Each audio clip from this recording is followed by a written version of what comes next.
Located in the shadow of the Black Mountains, the Skirrid Inn is one of the oldest and reputedly most haunted pubs in all of Wales. According to local legend, it was once used as a courtroom where convicted felons were hanged on an oak beam over the staircase. Have you got any stories of paranormal encounters? Where do I start? Yeah.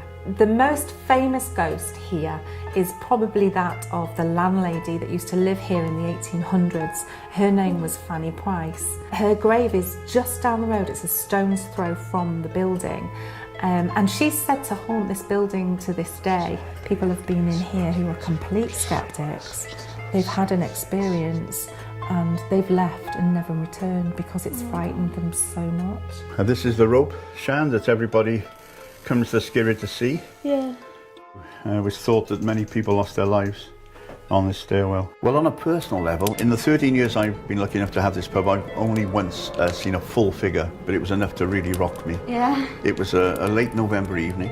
The wind was blowing and I was locking up, and I saw a figure dressed in red in the porch as I was locking up. And it got to the point where I went and got my wife to help me lock up. It really shook me. This is where the incident took place of the lady in the bath. See, at the benches along that far wall. Oh my God, so this was where they... This is where they... sentenced. Absolutely. There's something about the Skirrid, maybe it's its tragic history, I don't know, that seems to make the ghost thrive and atmospheres change and dip, and you can't really put your finger on it, you need to experience it.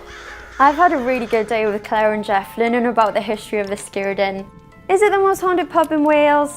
You'll have to come and find out for yourself, won't they?